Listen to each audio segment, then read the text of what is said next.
This child doesn't need a grandfather like you." With those 7 words, Matthew Blackwood declared war on his own father, the powerful Alexander, in the middle of his son's lavish christening. To the Boston elite, it was just the latest act in a bitter family feud. But the root of that hate was a poison brewed for 15 years, a lie whispered by the graveside of a mother whose tragic death concealed more than it revealed. Everyone saw Alexander as the tyrannical patriarch, a man whose shadow covered everything. But in this web of secrets and broken promises, where love was confused with control and loyalty with betrayal, you would never guess that the real monster wasn't the father, but the man smiling while he sharpened the knife. The New England sun barely showed its face, casting honey gold beams through the tall library windows. The air, dense and heavy with the scent of old leather, paper, and cedarwood, smelled of history, of a legacy cultivated for generations. In the center of the room, motionless, Alexander Blackwood cast a long shadow over the 18th century wide plank floors. It was the day of his grandson Leo's christening, but his heart, a muscle trained for business and control, held not a shred of joy. The silence of the mansion, a silence he himself had imposed as the norm, only seemed to amplify the void he felt inside, an echo of an absence that time had failed to heal. His gaze was fixed on the oil portrait hanging over the marble fireplace. Eleanor, his wife. Her smile on the canvas remained as vivid as yesterday, a smile that was both radiant and tinged with a melancholy that only he understood. He remembered the way she tilted her head when she listened, how strands of her jet-black hair would fall softly across her forehead. 15 years. 15 years living with the void she had left, a void he had tried to fill with back-breaking work, with an iron discipline that admitted no weakness, and with a silent, almost clumsy love for the only son they shared. The same son who now saw him as an enemy, as the monster who had taken his mother away. Every business success, every new acquisition, felt like a hollow victory without her to share it, and now, without his son's approval, it all felt like ash in his mouth. He adjusted his silk tie, a mechanical gesture to calm the chaos simmering inside. The suit, impeccably tailored, couldn't hide the invisible weight on his shoulders. Every feature of his face, from his broad forehead to his firm jaw, was marked by the burden of hard decisions and unshared grief. He had wrapped himself in an appearance of calm and power like armor, an impregnable fortress. It was all he could do, for the honor of the Blackwood name, for Eleanor's memory, and perhaps for the fragile hope that one day Matthew would understand. "Sir, the car is ready," echoed the voice of Arthur, his loyal butler, from the doorway. Arthur had been there since before Matthew was born. His hair was now as white as frost, and his eyes were silent witnesses to all the family's tragedies. Alexander didn't turn. "Thank you, Arthur." "Have Matthew and his family already left?" His voice was neutral, but the question was loaded with a hope he refused to admit. "Yes, sir. Mr. Matthew and Mrs. Isabel went ahead. He said he wanted to drive his wife and son himself." There was a slight hesitation in Arthur's voice, a clumsy attempt to soften a painful truth, a habit they had shared for years. Alexander nodded slightly, an almost imperceptible gesture that hid a pang of pain. Of course, Matthew would never share a car with him, not even on a day like this. He saw his father's every gesture as an act of control, every show of affection as a chain. He lingered for one last second, looking deep into Eleanor's eyes in the portrait, as if searching for guidance, for a glimpse of strength, but the canvas only offered silence. He let out a long sigh, turned his back, and walked out of the library, leaving the loneliness and his own shadow behind. The silver Mercedes glided down the gravel path leading away from the estate. Inside, the atmosphere was even more suffocating than the budding New England summer heat. Isabel, sitting in the back seat, cradled little Leo, who was sleeping soundly in her arms. The child was adorable in his pristine white christening outfit, a little angel oblivious to the storm brewing around him. She stroked her son's soft cheek, trying to find some peace in his innocence. "Look, Leo is so adorable in this outfit," she said softly, trying to weave a fragile bridge over the chasm of silence that separated them. "Your mother would be so happy to see her grandson." Matthew, at the wheel, barely glanced in the rearview mirror. His eyes reflected a deep irritation. He'd be more adorable if he didn't have to be in this ostentatious circus. My mother would have hated it. She hated the fakeness, the empty pomp my father loved so much. Matthew, please, Isabel sighed, her voice a plea. It's an important day. It's our son's day. Let's try to enjoy it for him. Important to who? Him, he snapped, gripping the steering wheel so tightly his knuckles turned white. Don't you see? All of this, the biggest cathedral, the most important guests, the most lavish party, it's not for Leo. It's a show of power for Alexander Blackwood. Another way to remind everyone, and me, that I'm still just a piece of his empire, a puppet in his theater. Maybe he just wants the best for his grandson, Isabel replied gently, though even she wasn't sure. She remembered the first time she met Alexander, the unexpected kindness in his eyes when he spoke of Eleanor. He was so different from the demon Matthew always painted. Sometimes I think he's just lonely and doesn't know how to show love any other way. Matthew let out a bitter laugh, a laugh that twisted his handsome features. Love? You call that? Love? Isabel, you're too naive. For my father, the best means his way. He uses his money and his power to mold everything to his will. He did it to my mother, suffocated her life, her spirit, until she couldn't breathe, and now he's trying to do it with us. I won't let him control my son like that, and pray that the day would pass peacefully. The old cathedral stood majestic, its Gothic spires cutting proudly against the deep blue sky. A line of luxury cars waited, and from them descended guests in splendid attire, bearing expensive gifts and polite smiles. This was Alexander's stage, and he played the role of host to perfection. Standing at the main entrance, he greeted every guest, from the mayor to his most powerful business partners. His appearance was impeccable, elegant, self-assured, with a measured warmth.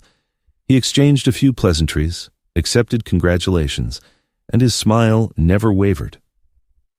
But when he greeted Father Michael, an elderly priest with kind, understanding eyes, his armor cracked for an instant. "Michael, thank you for coming," Alexander said, a rare note of sincerity in his voice. "I couldn't miss this day, Alexander," Father Michael replied, shaking his friend's hand. His gaze swept over the crowd and stopped in the distance where Matthew and Isabel had just arrived. The boys arrived. He looks tense, the same storm in his eyes as 15 years ago. Alexander followed his gaze. He saw his son, tall, handsome, but with a face as tense and distant as a stranger's.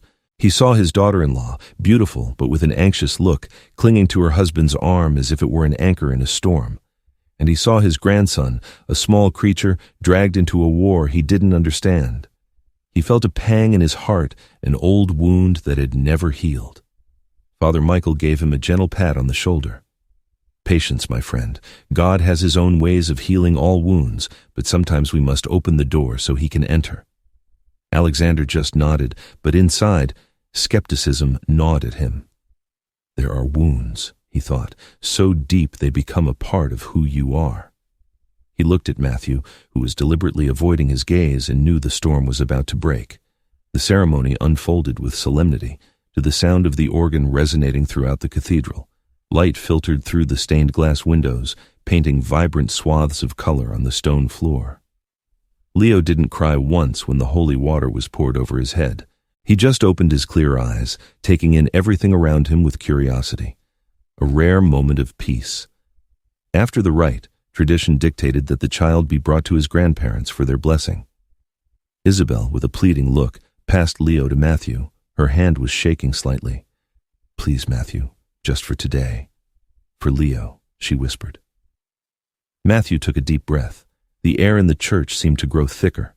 He held his son, feeling his warm weight in his arms. He walked between the pews, heading straight for where Alexander waited next to Father Michael. All eyes were on him, expectant. He stopped in front of his father. Alexander smiled, a smile tinged with hope and a rare vulnerability. He extended his arms to receive his grandson, his eyes fixed only on the small figure, ignoring the rest of the world. But Matthew didn't hand the child over. He held him tighter, like a shield. He looked directly into his father's eyes and said, in a voice just loud enough for those nearby to hear, clear and sharp, "This child doesn't need a grandfather like you." Time seemed to stop. Even the organ fell silent, A murmur of astonishment spread through the pews like wildfire. Alexander's face froze. His smile vanished, replaced by an expression of unconcealable pain, if only for an instant. He stood there, arms still extended, empty and desolate. Before anyone could react, Matthew turned and, with his son in his arms, walked out of the church, leaving behind a public humiliation, a stunned wife, and a father with a shattered heart. Alexander lowered his arms, clenching his fists so tightly that his nails dug into his flesh. He forced a sad smile, a smile to reassure the bewildered guests. Father Michael placed a hand on his shoulder, a gesture of silent comfort. But Alexander knew that the wound Matthew had just inflicted would not heal easily. It would bleed for a long, long time. Night fell on the Blackwood estate, bringing a cool breeze and silence. The party was over. The last guests had left, leaving behind an empty, cold mansion. In the library, the only sounds were the crackling of the fire in the fireplace and the gentle clinking of a Scotch glass. Alexander sat across from Father Michael. His imposing facade had crumbled, leaving only a tired, grieving man. "He looks at me and sees a demon, Michael," Alexander said, his voice hoarse. "A demon created by his own uncle." Father Michael took a sip of his drink. "Richard," I figured, "is he back in town?" "He's been here for a few months," Alexander confirmed, "and he's gotten his hooks into Matthew again, whispering honey and poison in his ear, just as he's done for the last 15 years. "Why don't you tell Matthew the truth?" the old priest asked gently. "About Richard, about what really happened to Eleanor." "Silence sometimes is also a sin, Alexander." Alexander shook his head, his gaze lost in the amber liquid in his glass. "I've tried so many times, but how could I?" The firelight danced on his face, highlighting the lines of his torment. He closed his eyes, and the memory hit him, as sharp as yesterday. A stormy night with lightning tearing the sky.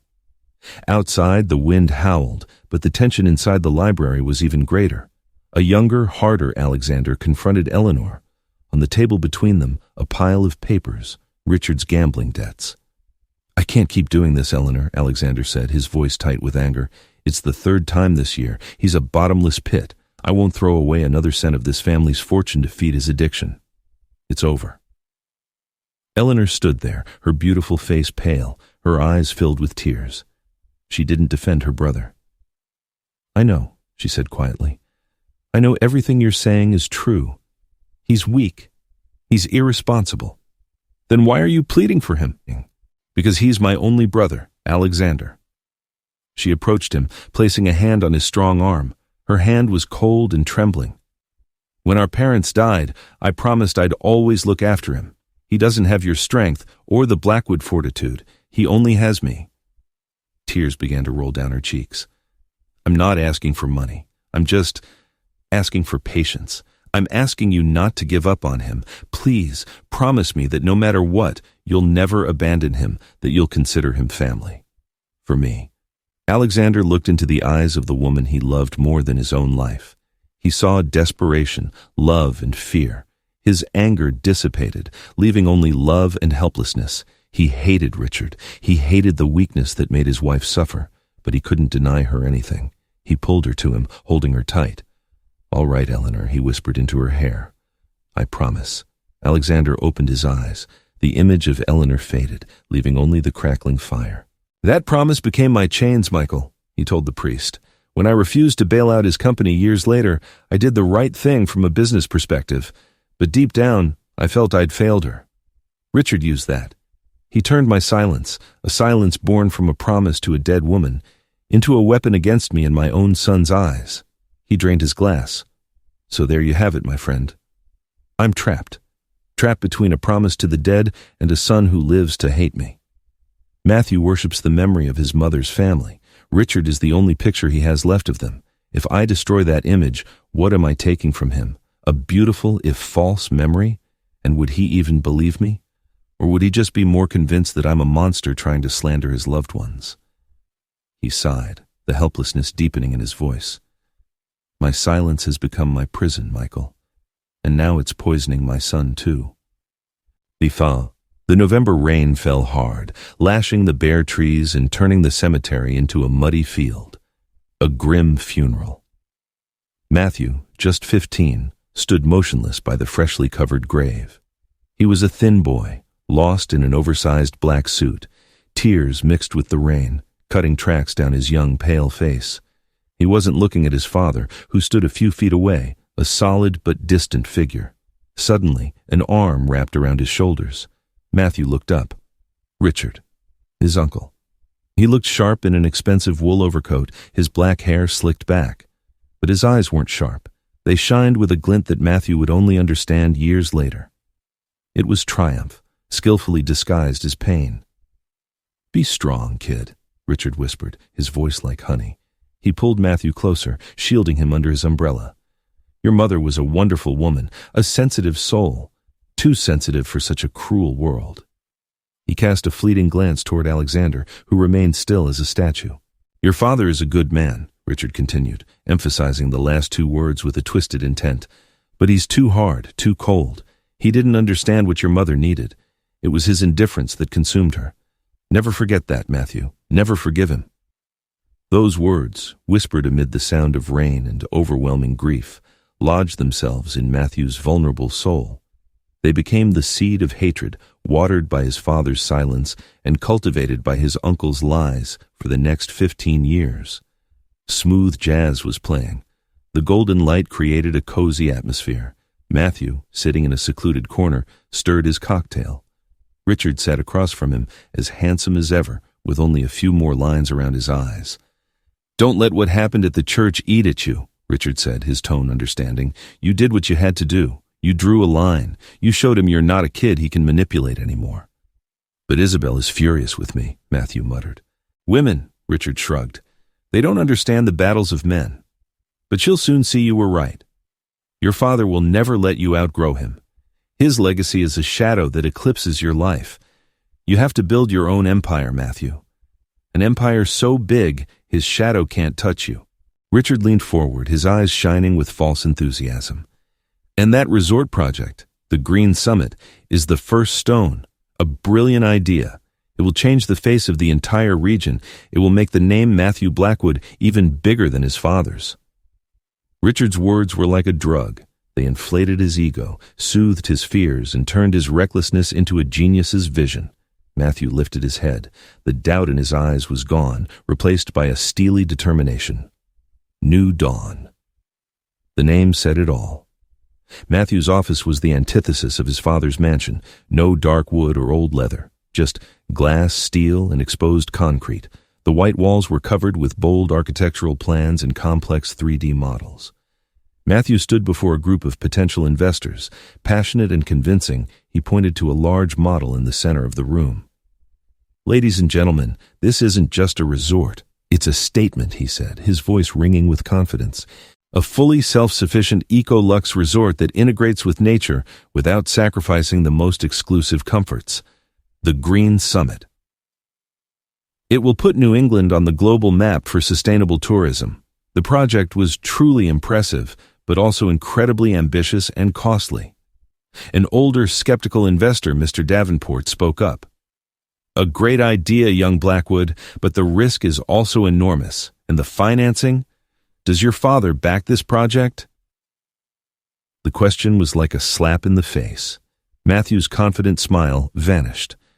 "This is my project," he replied, his voice hardening, "completely independent. I don't need, nor will I accept, any help from my father." The vehemence of his answer tensed the room. The investors looked at each other, their skepticism growing. Matthew knew he had just made a mistake, but his pride wouldn't let him back down. Alexander was walking alone through the estate grounds, the leaves a lush green under the afternoon sun. This was his kingdom, the place he felt most at peace. The scent of damp earth and pine filled the air. Arthur followed, keeping a respectful distance. He had served the Blackwood family for nearly 40 years, watching Matthew grow from a cheerful boy to an angry man. "Have you had any news from the banks, sir?" Arthur asked. Alexander stopped and plucked a wild berry.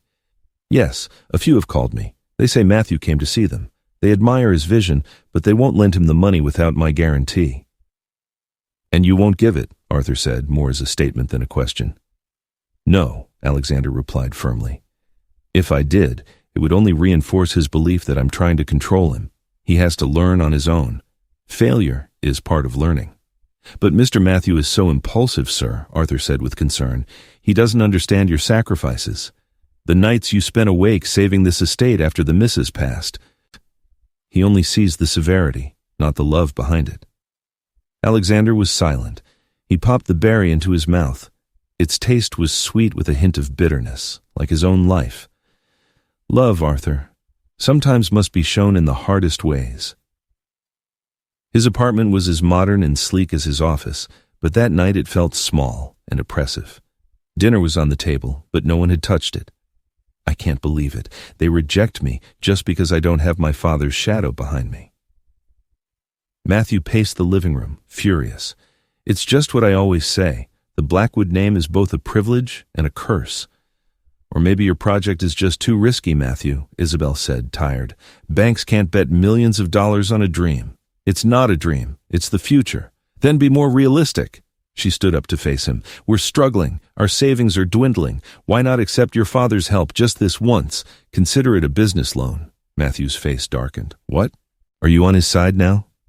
I'm not on anyone's side. I'm just thinking about our family, about Leo, Isabel exclaimed, raising her voice. Is your pride worth the risk of us losing everything? It's not pride, it's principle, he shouted. I'd rather fail than owe him anything. I will never give him the chance to say that I am what I am because of him. Never. Their argument was cut short by baby Leo's cry from the bedroom. Isabel flinched, her eyes full of pain and disappointment. She gave her husband one last look and went to comfort her son. Matthew stood alone in the middle of the living room, breathing heavily. He looked out the window at the bright city lights. He felt at war, not just with his father, but with the whole world, and he vowed he wouldn't lose, no matter the cost. The following weeks were a succession of fatigue and humiliation for Matthew. He pilgrimaged from one luxury boardroom to another, from J.P. Morgan to Goldman Sachs, presenting the Green Summit with all the passion and confidence he could muster. The bank executives listened, nodded at the impressive 3D renders and promising financial projections. They praised his vision, his audacity. But in the end, the answer was always the same, wrapped in polite smiles and corporate excuses. In one meeting, the gray-haired director named Davenport interrupted him mid-presentation. Impressive, young Blackwood, truly. But vision isn't enough. A project of this magnitude needs a solid foundation. He leaned back in his chair, lacing his fingers over his considerable belly. Is your father, Alexander, aware of this project? Is Blackwood Industries backing it? Mr. Davenport, as I've explained, this is a New Dawn Enterprises project, Matthew replied, struggling to keep the anger from his voice. It's completely independent. Davenport smiled condescendingly. I understand, son. Independence is a virtue. But in this world, nothing is completely independent. We need a more solid guarantee. The unspoken name that hung in the air was Alexander Blackwood. Each rejection was another stab to Matthew's pride. He started seeing his father's ghost everywhere. He imagined him picking up the phone, making secret calls, using his invisible influence to shut every door.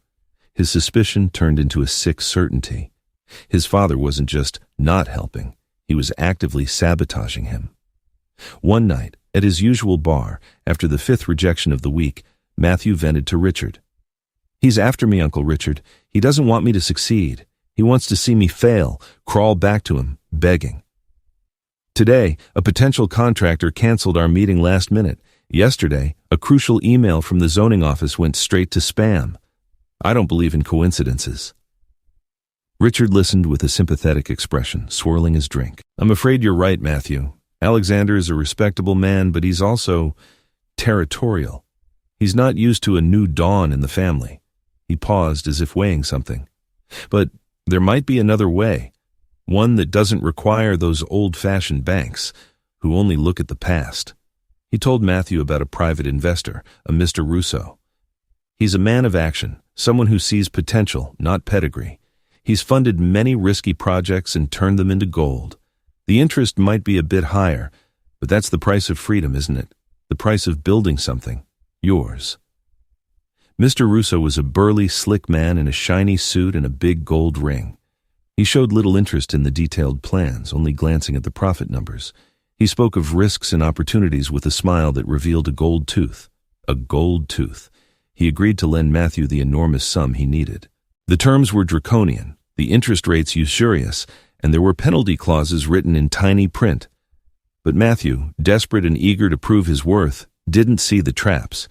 He only saw the one path to escaping his father's shadow.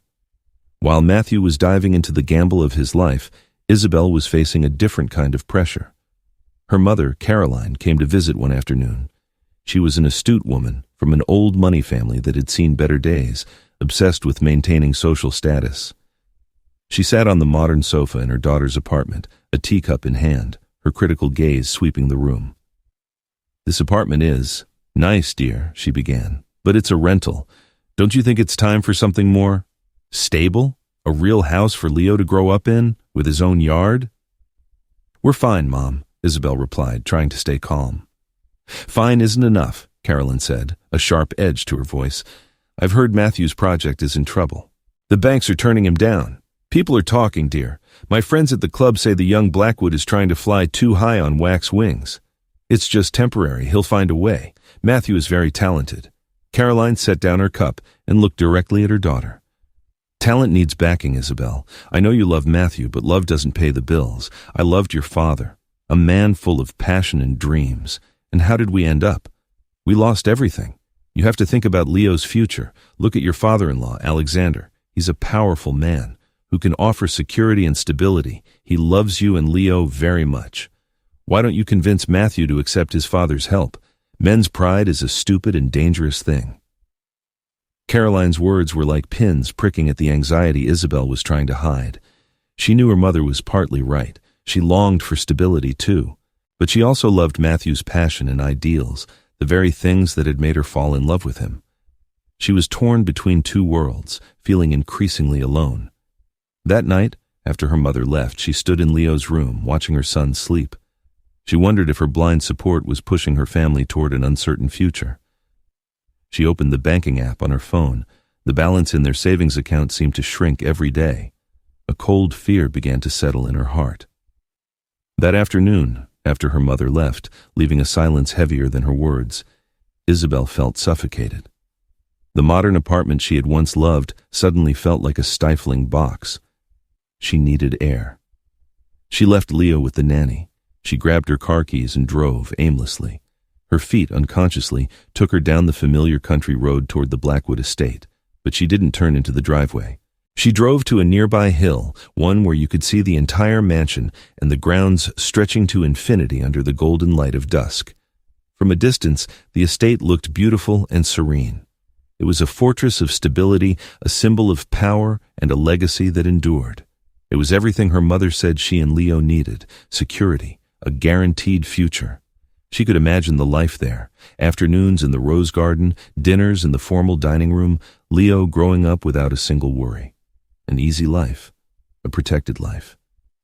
But as she squinted, she also saw the high stone walls and the heavy iron gates. She remembered Matthew's tired look every time he talked about that place. To him, it wasn't a fortress. It was a gilded cage, the cage that had trapped his mother's soul and was now extending its invisible bars to pull him back. Her phone vibrated. It was her mother.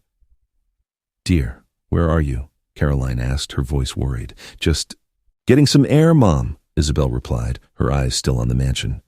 "Have you thought about what I said?" Isabel sighed. "Matthew, he just wants to stand on his own, Mom. He has his ideals." "Ideals don't pay the bills, daughter," Caroline retorted sharply. "You can't let your son grow up in uncertainty because of his father's pride." There was a long silence. Isabel could hear the soft whistle of the wind through the cracked car window. "But I don't know how much longer we can hold on," she whispered, a weak confession she would never make in front of Matthew. The call ended, leaving Isabel alone with her torment. She loved Matthew. She loved the fire in his eyes when he talked about his dreams.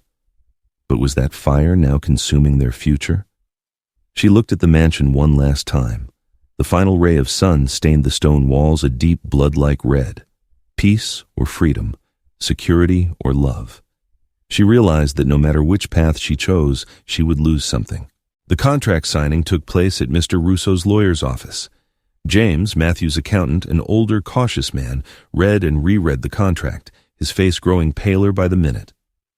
"Matthew, you can't sign this," he said in a low voice while Richard and Russo chatted about a boxing match.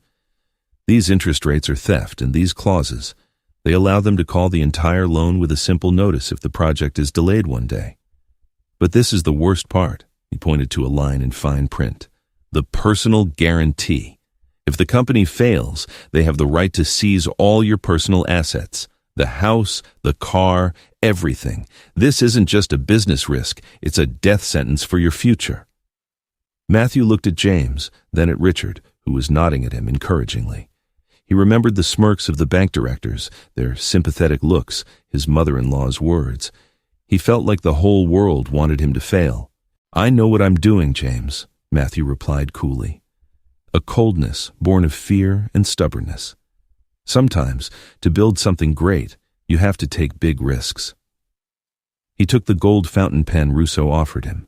The cold tip touched the paper. He signed his name, a strong, decisive signature. In that instant, he didn't feel fear. He felt a frantic release. He had found his own way. He had set fire to his own empire. He felt it was his first and sweetest victory against his father. He didn't know he had just put the handcuffs on himself.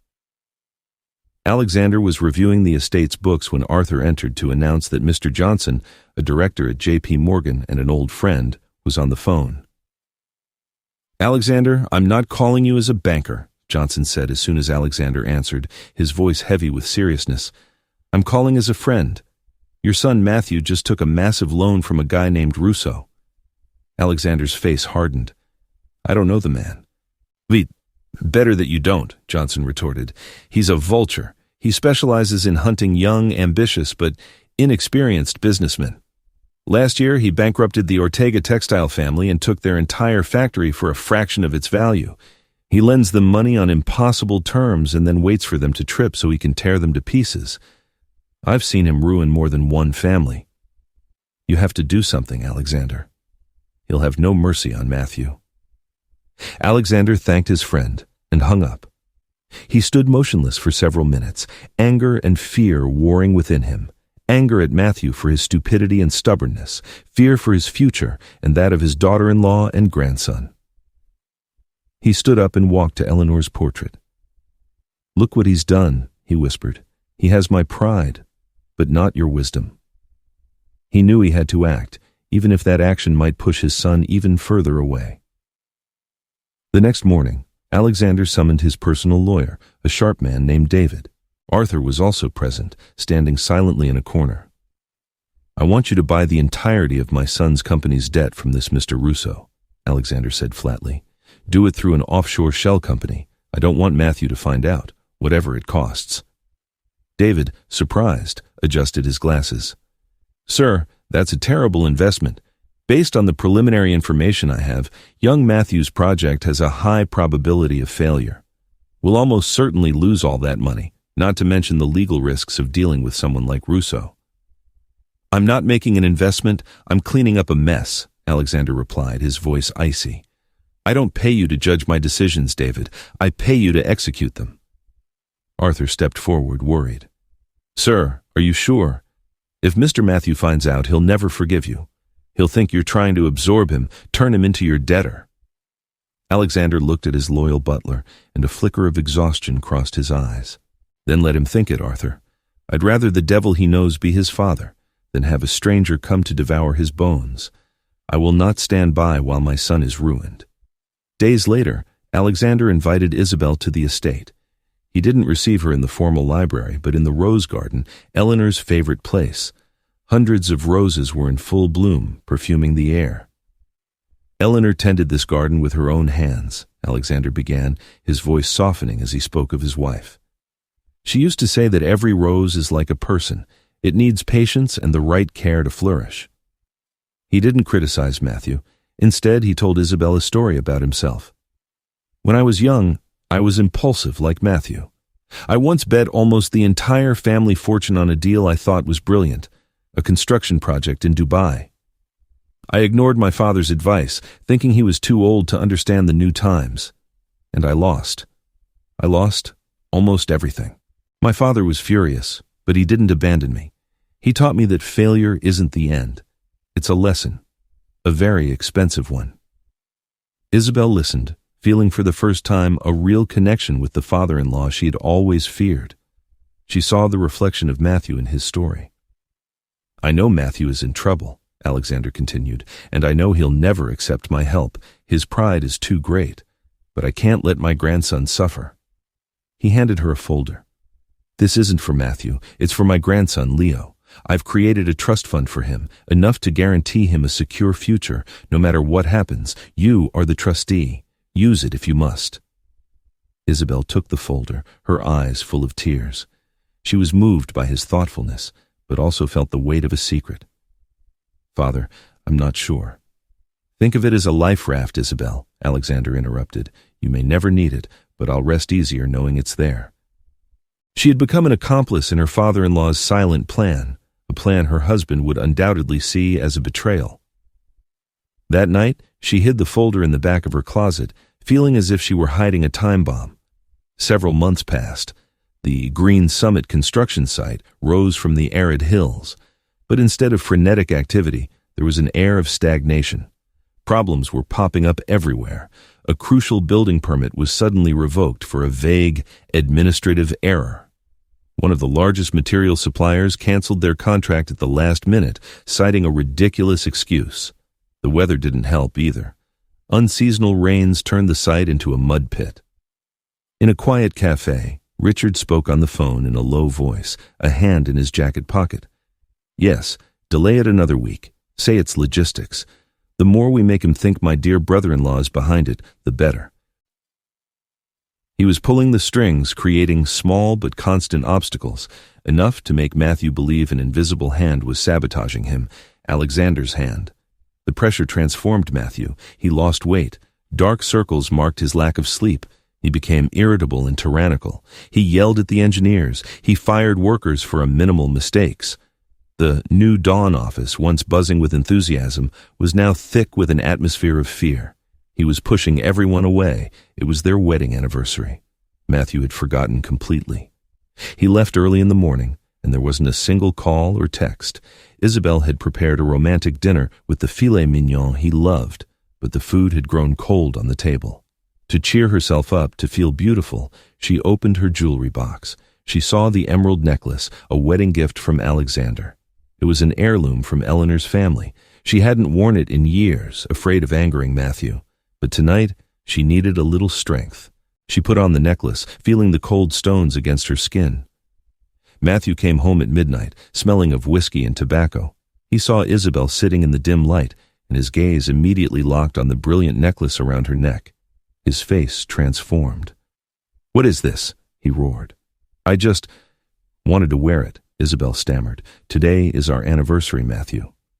"Wear it? Or did he tell you to wear it?" He advanced on her, his jealousy and paranoia exploding. "What is this? A signal? A thank you for the secret money he's passing you?" "Don't play dumb, Isabel. Do you think I don't see how you look at him, how you defend him? This necklace isn't just jewelry. It's a symbol. It's the golden leash he's put on you, to mark you as his property. He's buying you, piece by piece, and you're letting yourself be seduced by his power, by his security. You've become his spy in my own home, reporting my every failure, my every weakness. Speak. Is your silence your guilt?" What are you talking about?" Isabel stood up, horrified. "Don't be ridiculous. Ridiculous! You call it ridiculous that my wife is wearing my enemy's jewels?" he shouted. "Don't pretend to be innocent. He's buying you. Have you sold your soul for his money? Tell me. How much has he given you?" he screamed, the venomous accusations pouring out like poison. It was their biggest fight, the worst. Isabel was crying, heartbroken, not from fear, but from the pain of being humiliated and doubted by the person she loved most. The wall between them had been breached, and nothing could repair it. The next morning, a courier delivered a letter to Matthew's office. It was from Mr. Russo's company. Citing a minor clause in the contract, it claimed the project's delay had increased the risk level and demanded a massive risk premium payment due in 48 hours. Otherwise, the entire debt would become due immediately. It was a death blow. Matthew didn't have that kind of money. He was completely cornered. In a panic, he called his lawyer. "I want you to find out everything about Russo's parent company. I want to know who's really behind him." A few hours later, the lawyer called back, his voice full of astonishment. "Matthew, I don't know how to tell you this.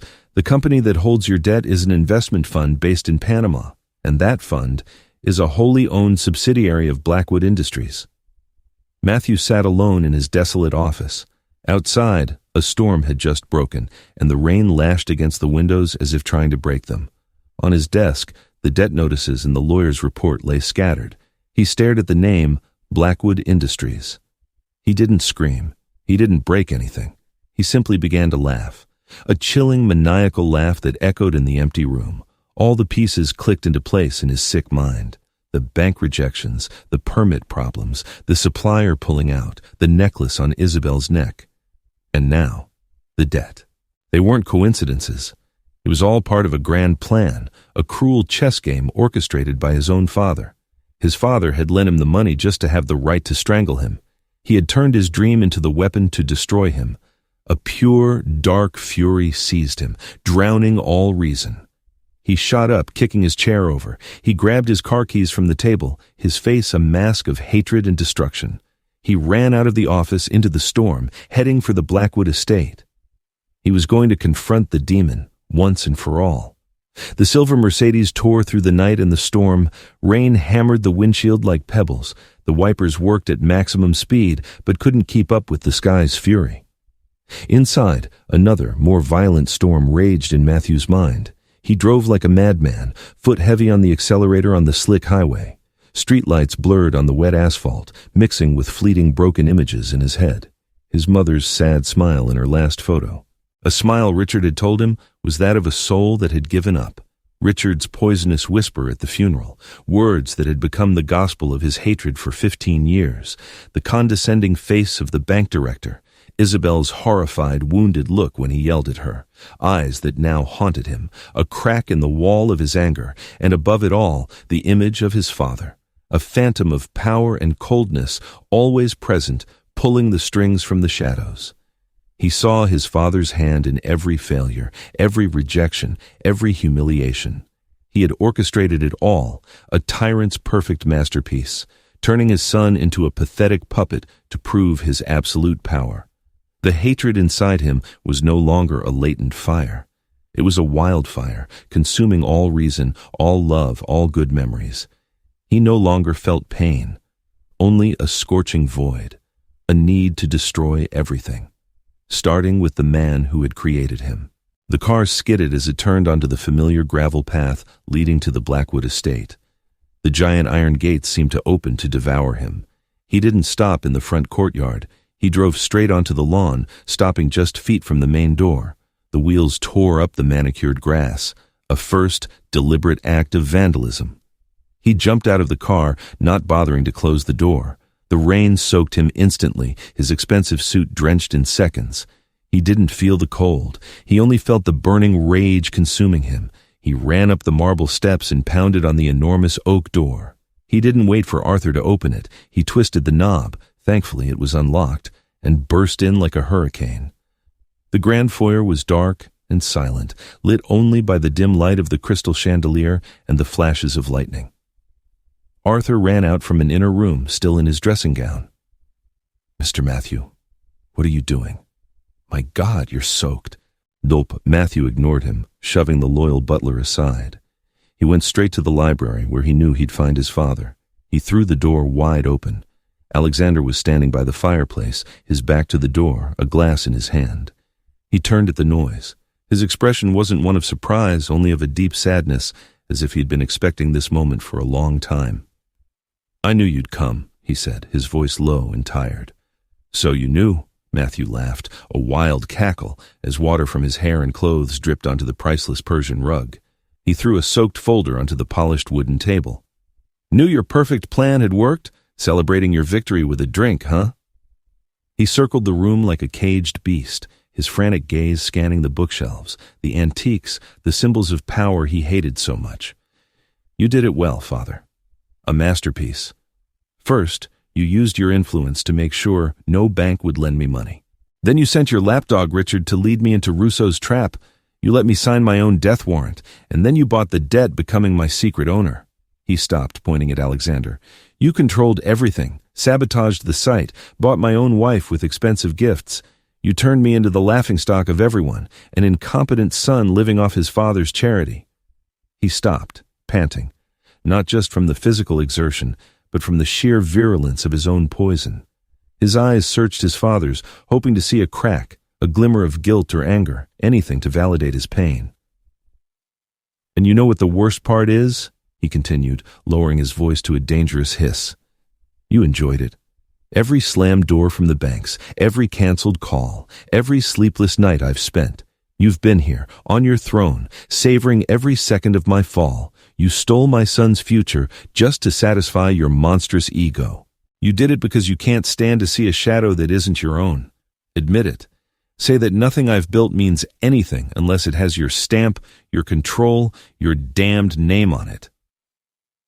The accusation hung in the air, charged not just with hatred, but with the desperation of a son who, deep down, had always craved the approval of the man he now sought to destroy. Alexander remained silent, his eyes never leaving his son. His silence enraged Matthew even more. It wasn't remorse, it was the arrogance of a king looking at his defeated subject. "Say something!" he screamed, grabbing a porcelain vase from the table and hurling it against the wall. It shattered. "Admit it! Admit you hate me! Admit you wanted to destroy me!" "I have never wanted to destroy you, Matthew," Alexander finally said, his voice disturbingly calm. "Liar!" Matthew roared, tears of rage springing to his eyes. "You destroyed me the day you let my mother die. She died because of your coldness, your tyranny.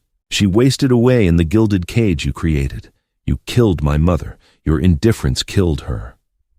The final, cruelest accusation hung in the air. It was the weapon he had sharpened for 15 years, and now he had thrown it straight into his father's heart. For an instant, a deathly silence filled the library, broken only by the rain and the fire. The calm on Alexander's face finally broke. Extreme pain flashed in his eyes, as if Matthew's knife had truly found its mark. But it was quickly replaced by a cold determination. His silence was over. The burden he had carried for 15 years had to be set down, even if it crushed everything in its path. Instead of anger, Alexander calmly set down his glass. He was no longer looking at Matthew. He walked to an old, intricately carved wooden cabinet in a corner of the library. He knelt, opened a hidden drawer, and pulled out a time-worn wooden box. He stood, holding the box as if it were a treasure. He turned to face Matthew. "You've lived your whole life in a lie, Matthew," he said, his voice no longer tired but heavy with the weight of truth. "A lie created by another man's hate and fed by your own bitterness. It's time you face the truth, however painful it may be." Alexander placed the box on the table. The sound of wood against the surface was flat and final. He opened the lid. Inside were not gold or jewels, but bundles of yellowed papers and letters tied with a faded silk ribbon. He pulled out the first bundle. "These are Richard's gambling IOUs," he said, pushing them toward Matthew, "and these are the bank statements showing I secretly paid those debts for years, not because I cared for him, but because your mother begged me to. She didn't want her family dishonored. She didn't want you to be ashamed of your uncle." Matthew stared at the numbers, at Richard's signature. He didn't want to believe it. He recoiled, shaking his head. "You faked them, to blame him." Alexander didn't wait. He carefully untied the ribbon and took out a letter. "I can fake documents, Matthew, but I can't fake your mother's handwriting, and I can't fake her pain." When Alexander started to read, Matthew lunged and snatched the letter from his hands. His eyes frantically scanned the familiar lines.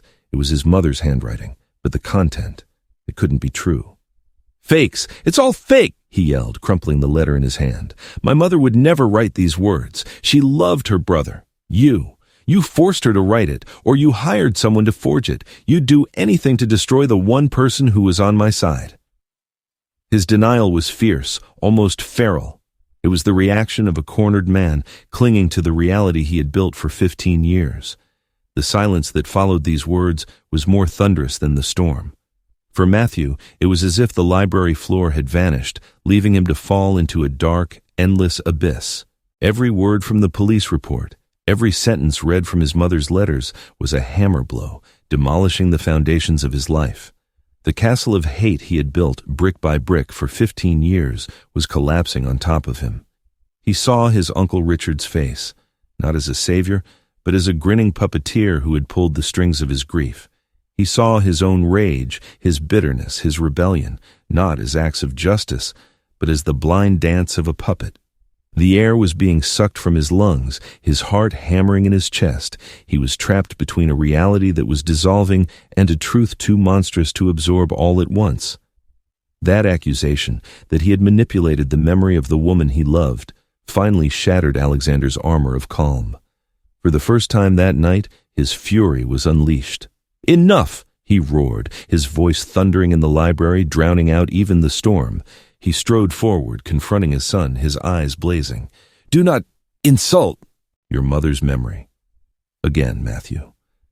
I have kept silent for 15 years. I have let you feed your hatred, let a snake's words poison your mind, but I will not let you continue to trample on her love and her sacrifice. Now you will see the truth." Alexander's outburst stunned Matthew for a moment. He had never seen his father like this, but his paranoia was too deep. "Your truth?" he sneered. "Your truth is bought with money and power." Alexander said nothing more. He turned back to the table, took out the last letter and the police report, and set them in front of Matthew. His anger was gone, leaving only exhaustion and an infinite sadness. "Read it yourself," he said. "My dearest Alexander, I don't know what to do. Richard, lost again at the tables. He came to me, crying, swearing. It breaks my heart, but I know he's lying. He's sinking too deep. I'm scared for him and for us. I've decided. I'm meeting you at our usual cafe tomorrow. To plan. We'll take him to rehab. He'll hate us, but it's the right thing. I love you, Alexander. Always." As Alexander read, a brief flashback appeared. Alexander and Eleanor walking in the rose garden, holding hands, laughing. An image in stark contrast to the current storm. Alexander took out the last letter, written the morning of the day she died. Finally, he pulled a thin file from the bottom of the box. "And this is the police report from the accident." He turned to the last page and read, loud and clear. "Cause of accident, driver of the truck, lost control due to a tire blowout, crossing the median and colliding head-on. There is no indication that the victim, Mrs. Eleanor Blackwood, was driving recklessly or under the influence." He set the report on the table. "Your mother wasn't distraught, Matthew. She was coming to meet me, to save her brother. She didn't die because of me. She died in a tragic accident, and because of a lie you've believed for 15 years. Just then, the library door opened again. Richard entered, slightly wet from the rain. He was smiling, smug, oblivious to the tension. "Ah, Alexander, knew I'd find you here," he said in his slick voice. "And Matthew, you too? Good. I need to talk to both of you about compensation for what my family has had to endure." He stopped as he saw the open box on the table, his sister's letters. His smile vanished. "What have you done?" he hissed at Alexander. "I've done what I should have done 15 years ago," Alexander replied, drawing himself up, his gaze like ice. "I told him the truth." Richard turned to Matthew, trying to save the situation. "Matthew, don't listen to him. He's trying to divide us. He's a demon. He was always jealous of the love between my sister and me." But it was too late. Matthew looked at Richard, and this time, he no longer saw a respected uncle, an ally. He only saw a liar, a parasite who had fed on his pain. Richard, panicking, incriminated himself. "Yes, I told him what you're really like, a heartless man who wouldn't help his wife's family, one who let my sister suffer. If you'd just given me the money. In the first place, she wouldn't have. Had to die." A dreadful silence filled the room. The inadvertent confession hung in the air. Matthew heard it all. He looked at the uncle he had trusted, and then at the father he had hated. The entire foundation of his life, his entire reason for being, all the fury that had fueled him for 15 years. It was all built on a lie. His world completely collapsed. Matthew wasn't screaming anymore. He had no strength left. The truth had emptied him. He stood there, trembling, taking a step back, and then another, as if Richard's words were a physical force pushing him. He looked at Richard with an indescribable expression, a mixture of horror, disgust, and a pain so deep he couldn't cry. His mind, in an act of self-preservation, went blank. The hatred that had been his engine, his identity, evaporated, leaving him in an absolute void. Who was he without his anger? He turned to look at Alexander. He wanted to say something, an apology, a question, but no words could get past the knot in his throat. Instead, a choked sob escaped him, a guttural animal sound, the sound of a soul breaking. He sank to his knees, grabbing his head in his hands, his body racked with the convulsions of regret and desolation. He wasn't crying for his mother. He was crying for the 15 lost years, for the love he had rejected, for the man he had become, for every cruel word, every gesture of contempt. He was crying for the boy who had lost his mother and who, that same afternoon, had chosen to believe the wrong monster. Alexander motioned to Arthur. "Get him out of here!" Arthur, along with 2 groundskeepers, dragged a screaming, cursing Richard out of the library. Alexander stood there, watching his broken son on the floor. He didn't approach him. He knew this was a grief Matthew had to face alone, a baptism by fire from which he must emerge either purified or consumed. There was no triumph in his eyes, only the infinite pain of a father who had watched his son live in hell for far too long. Matthew left that night. He didn't say goodbye, just left a note for Isabel. "I need time. Please take care of Leo." Isabel went to see Alexander at the estate. They sat in silence for a long time in the rose garden. "I don't know where he is," she said quietly. "He needs time to find himself," Alexander replied. "He's been lost for a long time." "It wasn't your fault, Father," Isabel said, looking at him directly. "You did what you thought was right to protect your family." "I understand." Alexander looked at his daughter-in-law, and for the first time he saw Eleanor's strength in her. "Thank you, Isabel." "He'll be back," she said with conviction. "I'll bring Leo to see you, often. He needs to know his grandfather." She had become the bridge between the 2 men, a bridge built on understanding and love. A small fishing village on the Maine coast where the Atlantic waves crash against the rocks. Matthew works in a shipyard. The work is hard. His hands are calloused and rough. He lives in a small, simple rented room. Every evening after work, he sits on a rocky headland and watches the sea. He watches the waves break on the shore and recede as if they were cleansing his sins. He's no longer Matthew Blackwood, the genius architect or the rebellious son of a wealthy family. He's just Matthew, a man trying to piece his life back together. For the first time, he feels the peace of having nothing to prove. 6 months passed. Matthew had grown used to the rhythm of life in the coastal village, the smell of salt in the air, the sound of the waves at night, the calluses on his hands. He worked hard, ate simply, and spoke little. The pain was still there, but it was no longer a storm, just a quiet, deep current. He was atoning, day by day. One evening, returning from work, his landlord handed him a small package. There was no return address, but he recognized Isabel's handwriting. His heart jumped. He took it to his room, sat on the humble bed, and opened it carefully.